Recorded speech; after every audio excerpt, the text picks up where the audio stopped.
ഇനി ചില കായിക വാർത്തകൾ വേഗത്തിലും ചുരുക്കത്തിലും.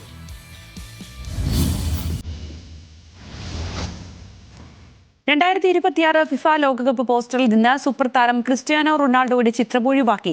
42 രാജ്യങ്ങളിലെ താരങ്ങളെ ഉൾപ്പെടുത്തിയായിരുന്നു പോസ്റ്റർ. പോർച്ചുഗലിന്റെ മുഖമായ റൊണാൾഡോയ്ക്ക് പകരം ബ്രൂണോ ഫെർണാണ്ടസിനെയാണ് ഉൾപ്പെടുത്തിയത്. സാമൂഹിക മാധ്യമങ്ങളിൽ വിമർശനം ശക്തമായതോടെ പോസ്റ്റർ ഫിഫ പിൻവലിച്ചു. പിന്നാലെ റൊണാൾഡോയെ ഉൾപ്പെടുത്തി പുതിയ പോസ്റ്റർ ഇറക്കി.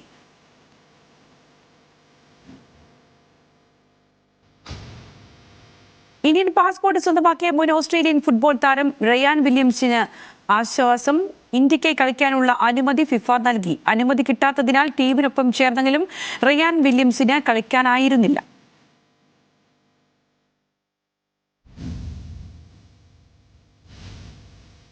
സൂപ്പർ ലീഗ് കേരളയിൽ ഇന്ന് തിരുവനന്തപുരം തൃശൂർ സൂപ്പർ പോരാട്ടം. ലീഗിൽ 1-ാം സ്ഥാനത്തേക്കാണ് തിരിച്ചെത്താനാണ് തൃശൂർ മാജിക് FC കളത്തിലിറങ്ങുന്നത്. സ്വന്തം കാണികൾക്ക് മുന്നിൽ തൃശൂരിനോട് വീണതിന് പകരം വീട്ടാനാണ് കൊമ്പന്മാർ ഇറങ്ങുന്നത്. രാത്രി 7:30 തൃശൂർ കോർപ്പറേഷൻ സ്റ്റേഡിയത്തിലാണ് മത്സരം.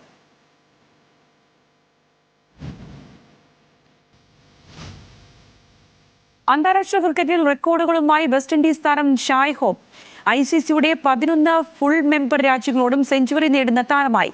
ഒരു കലണ്ടർ വർഷം 50 സിക്സർ നേടുന്ന ആദ്യ വിക്കറ്റ് കീപ്പർ എന്ന റെക്കോർഡും വിൻഡീസ് താരം സ്വന്തമാക്കി. ന്യൂസിലാൻഡിനെതിരെ 69 പന്തിൽ 109 റൺസ് എടുത്ത ഷായ് ഹോപ്പ് 6000 റൺസും ഏകദിന കരിയറിൽ പിന്നിട്ടു. നേരത്തെ നെതർലൻഡ്സിനെതിരെയും സെഞ്ചുറി നേടിയിട്ടുള്ള ഷായ് ഹോപ്പ് 13 വ്യത്യസ്ത രാജ്യങ്ങൾക്കെതിരെ സെഞ്ചുറിയുള്ള ആദ്യ താരമാണ്.